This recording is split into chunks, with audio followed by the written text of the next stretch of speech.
ဘုံတို့တွေပူလောင်မှုဖြစ်တိုင်းဘာကြောင့်ပူလောင်ရတယ်လဲဆိုတဲ့လက်သက်တရားခံအစ်စ်ကိုမြင်တတ်ဖို့လိုတယ်နော်ဆွဲမဲ့မှုသို့မဟုတ်မကျေနပ်မှုသို့မဟုတ်မတိမှုတခုခုဒီစိတ်ကိုဝင်ပြီးတော့ကြိုးကန်ချဲလဲနေလို့ဘုံတို့ရဲ့စိတ်ကလေးကမဖြစ်သွားတော့ပင်ပန်းသွားတာဆင်းရဲသွားတာပူလောင်သွားတာသူတို့ကစိတ်ကိုရှုမြိုက်နေဆိုတာကြီးမားမားရှိတယ်ဟုတ်လားတချို့ຢာကဒေါသမောဟကတကယ်ကြီးလာပြီဆိုလို့ရှိရင်သူ့ရဲ့မိယာဒီရုပ်ခန္ဓာကိုတော့မှအကြီးအကျယ်ထိခိုက်သွားစေတာရှိတယ်တချို့ဆိုလို့ရှိရင်အသက်ပါသေးသွားတာတောင်ရှိတယ်ဘုန်းတို့စာထဲမှာပတ်တန်းတင်ထားတာလေမှတ်မိနေတာလေတခုပေါ့တီဟိုကျောမှာတကယ်ဖြစ်ပျက်ခဲ့တဲ့ဖြစ်ပျက်တစ်ခုကိုတက္ကရာတွေထဲမှာမှတ်တမ်းတင်ထားအဲ့ဒီတော့ကဘိက္ခုနီသာသနာမကွယ်သေးဘူးအဘိက္ခုနီမတွေတိမ်ထဲမှာဥပုပ်ပြုတ်ပြီးပြန်လာတိမ်ထဲကနေထွက်တဲ့အချိန်မှာအဲ့ဒီတိမ်ဘဝမှာတိမ်ကိုလှပတင့်တယ်ဖို့အတွက်ဒီဘဘူးဆရာတွေကလက်ရမြောက်စွာထုထားတဲ့လူလင်ပြူရုပ်ထုတစ်ခုရှိတယ်တဲ့ဟုတ်လားအဲ့ဒီလူလင်ပြူရုပ်ထုလေးကိုသောတော်ကဥပုပ်ပြုတ်ပြီးတော့တိမ်ထဲကထွက်လာတဲ့ဘိက္ခုနီမတွေက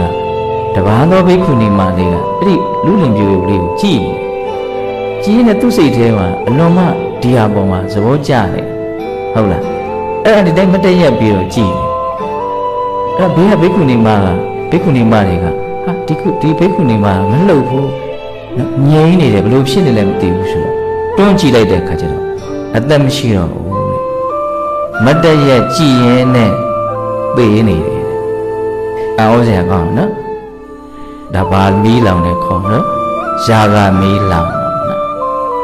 ပြီးတော့ဘုန်းတို့ဒီနတ်တွေရဲ့သဘောတဘာဝကိုပြောထားတာတွေထဲမှာ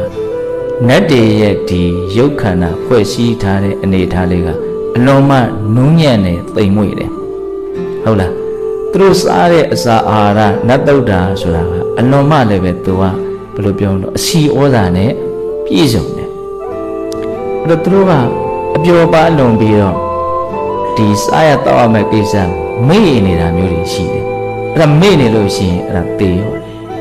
အစာမစားလို့သေတယ်စားရမရှိလို့မဟုတ်ဘူးအစာကိုမေ့နေတာအဲ့လိုနတ်တွေရှိတယ်ပို့ပြီးတော့စိတ်ဝင်စားပဲကောင်းတာကတချို့နတ်တွေရဲ့ခန္ဓာအလုံးမနူးညံ့တယ်ဒေါသဖြစ်တာနဲ့သေသွားတဲ့နတ်တွေရှိတယ်ရှေ့ရနတ်ကအချမ်းရံတွေကများတယ်သူ့ရဲ့စီးစိမ်တွေကလည်းကြီးတယ်အဲ့ဒါနောက်ကနတ်ကကြီးရင်းနဲ့ကြီးစမ်းဖြစ်နေလိုက်တာမနာလိုစိတ်ဖြစ်တယ်ပေါ့နော်စိတ်ထဲကမကြိုက်ဘူးအဲ့လိုဖြစ်ရင်းနဲ့သွားရင်းနဲ့အဲ့ဒါသူပျောက်သွားတယ်ဗာမီးလောင်သွားတော့